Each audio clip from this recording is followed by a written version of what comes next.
Amém. Olá, meus queridos, eu sou a Mariade Barbosa, consteladora, e hoje venho falar sobre constelação familiar, né? O que é uma constelação familiar? Constelação familiar é a ciência das relações. E o trabalho se baseia em 3 leis: pertencimento, hierarquia e troca justa.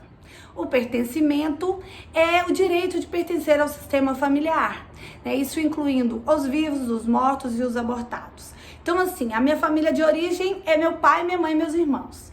E aí eu incluo os abortados. Aí quando eu não sei, bom, se você fizer uma constelação vai aparecer. Se aparecer na constelação, geralmente a gente pergunta para a mãe, para o pai, para os irmãos.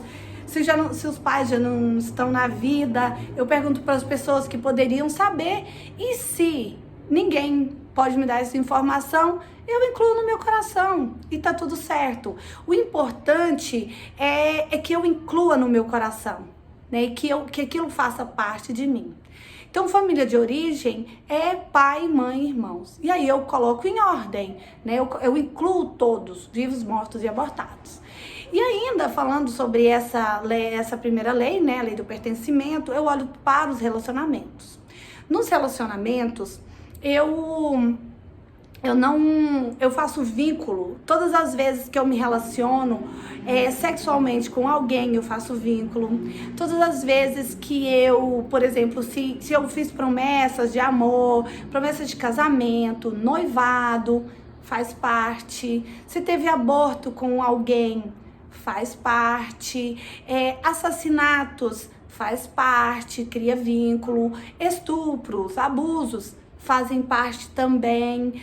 Quando a família dá o calote em outra, começa a fazer parte, isso, né, cria vínculo. E com os professores, né, os professores se vinculam aos alunos. Por quê? Porque os professores passam conhecimento não tem preço. Então, você cria um vínculo. Por quê? Porque o conhecimento modifica a sua vida, o conhecimento é algo que transforma vidas. Então, o professor, ele se vincula aos alunos. Então, essa primeira lei, ela é muito séria. Então, quando eu crio vínculo com alguém, e aí essa pessoa já não faz parte da minha vida, ela já não é mais, já não somos amigos, já não tem interesse em comum, a melhor forma de caminhar pela vida é incluindo na alma essa pessoa, com a história do jeito que veio, como ela veio, e eu sigo sem excluir. Eu sigo dando um lugar no meu coração para essas pessoas que fazem parte. Então, essa lei é a primeira lei, a lei do pertencimento. Aí vem a hierarquia. Eu vou para o meu lugar, né? Meu pai e minha mãe vieram antes, se uniram e tiveram os filhos. Qual que é o meu lugar nesse sistema por ordem de chegada? Por ordem de chegada, você conta o primeiro filho, o segundo filho, o terceiro filho, contando todos, os vivos, os mortos e os abortados. Vivos, mortos e abortados. Eu tô falando aqui da hierarquia e lembrando, né? Porque esses dias eu tava falando, uma das minhas irmãs estava contando e falando, eu sou a segunda. Eu falei, você não é a segunda, você é a terceira, porque ela tava esquecendo de contar que a gente tem uma irmã que morreu, foi abortada, né? Minha mãe perdeu. E aí tinha uma pessoa lá que falou assim, a conta não fecha, você não conta os mortos e não sei o quê. Aí a minha resposta para pessoas ignorantes é assim, então, na sua família você conta do jeito que você quiser e fique com as consequências. Na minha, eu conto os excluídos. Então é assim, na minha família eu conto os excluídos. Por quê? Porque eu já tive muitos prejuízos por causa desses excluídos, né? Então a família ela não exclui porque ela não gosta, porque ela não quer, por ignorância. Por isso que conhecimento liberta. Quanto mais eu sei, mais livre eu sou. Por quê? Porque eu paro de cometer tantos erros, né? Então, quando vem à luz, né, você traz para consciência algo que você não tinha consciência, você parte para a vida melhor, mais leve, mais tranquilo, e assim por diante. Então, essa segunda lei é essa. Inclusão, né? Você incluiu, vai para a ordem. Vivos, mortos, abortados. Todo mundo, por ordem de chegada, tem um lugar.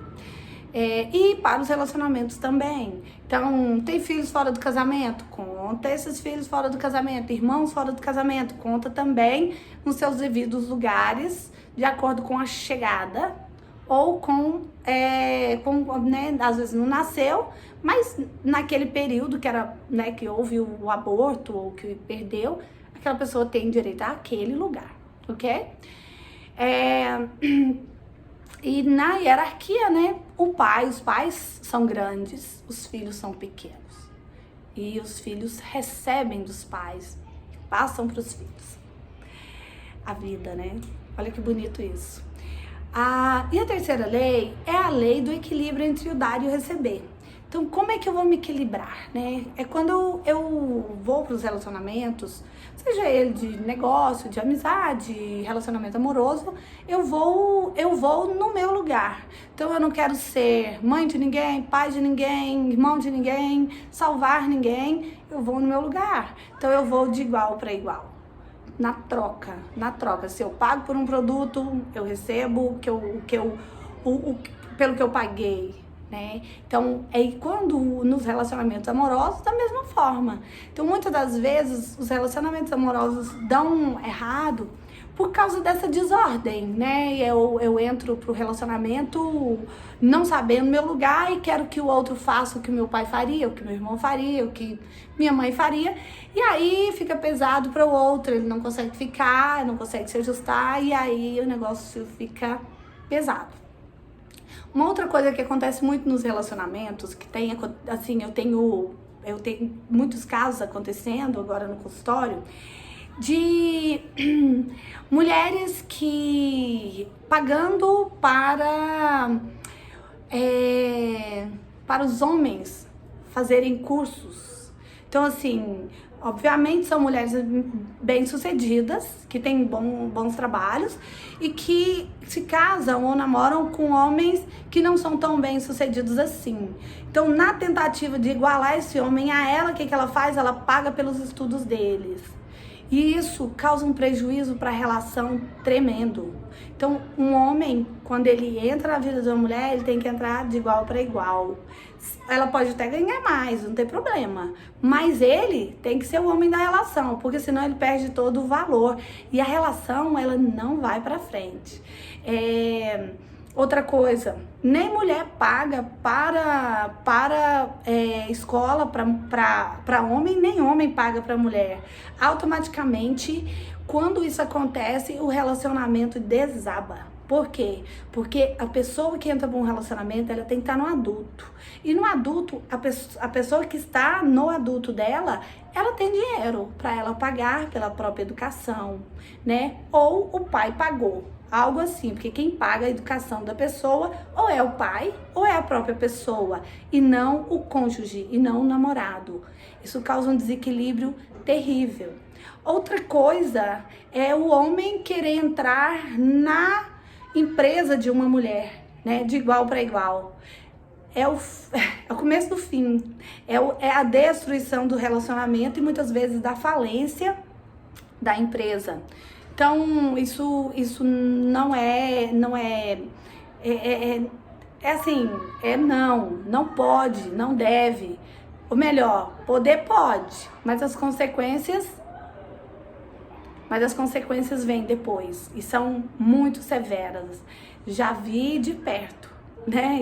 E assim, com alguém muito querido meu, eu avisei, falei, não faça isso, que isso vai dar um prejuízo para você. Então a pessoa perdeu o marido e quase perdeu a empresa. Na verdade, perdeu a empresa. Então é sério, gente, muito sério, tá? Se vocês quiserem saber mais, me procurem que eu posso te ajudar. Deixa eu ver o que mais. Então, esse equilíbrio é isso, entre o dar e o receber. Então, você pode me perguntar assim, Maria, se eu fizer uma constelação vai resolver minha vida? Não. Constelação é um modo de viver. Constelação é uma filosofia. Então, por exemplo, se eu venho e não entendo dessas leis, eu posso fazer uma constelação? Claro que pode. Pode e vai te ajudar. Mas se você não fizer outros movimentos, aprender mais sobre essas leis, entender como elas te afetam, afetam no seu dia a dia, né, nos seus relacionamentos, e você começar a pôr em prática, uma só, ela não vai resolver muito. Pode resolver, assim, pontualmente o que você está olhando para aquele momento, mas eventualmente vão vir outros problemas. Então, o que seria o ideal, né? O ideal seria aprender mais, né? Um entregar, um estudar, né? Um contínuo, continuar a buscar sobre essas constelações, né? O que envolve a constelação familiar. Então, constelação familiar, né, é um modo de viver, né? Primeiro você entra na inteligência sistêmica, quando você começa a entender essas leis. Depois você vai para consciência sistêmica, que é quando você começa a colocar em prática, né? Eu comecei a colocar em prática, eu já tenho consciência. Então, antes de fazer, ou quando eu faço, eu já volto um pouquinho atrás, quando eu cometo algum deslize, eu sempre vou para um lugar onde eu me reconecto, porque eu tomei consciência. E a sabedoria sistêmica, né? Que é a junção da inteligência com a consciência sistêmica.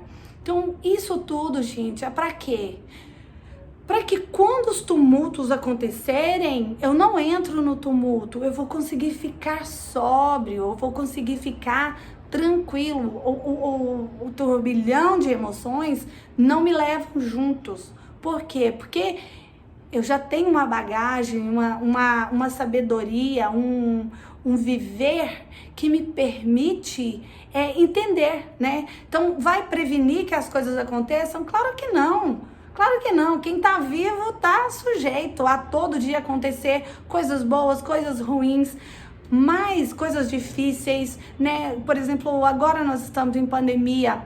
Quem queria imaginar isso há alguns anos atrás? Então, muita gente está morrendo não por causa da pandemia, mas de medo. Por quê? Porque não se trabalharam emocionalmente. Muita gente surta, né? E aí desenvolvem outras doenças, como coração, né? Coração pifa e a pessoa vai embora. Por quê? Porque não se trabalhou, né? Não cuidou das suas emoções. Então, cuidar das suas emoções é isso, é eu saber, né? Tudo sobre o que me envolve, né? A família da minha mãe, a família do meu pai, quem foram essas pessoas? Como eu posso estar sendo influenciada por elas? E como que eu posso fazer para sair dos padrões repetitivos, né? Das histórias repetitivas. Então, eu fico muito assim, para mim foi a melhor coisa que já me aconteceu. Porque quando eu entro em contato com essas leis sistêmicas, isso me dá um conforto, me dá uma segurança. Então, aqui fora está um tumulto, mas aqui dentro eu estou em paz. Aqui dentro eu sei que está tudo bem, né? Então, eu tenho que enfrentar aqui fora o que eu tiver que enfrentar? Sim. Mas eu não entro em pânico, eu não vou adoecer por isso, eu vou lidar com isso da melhor forma possível. Então, é isso.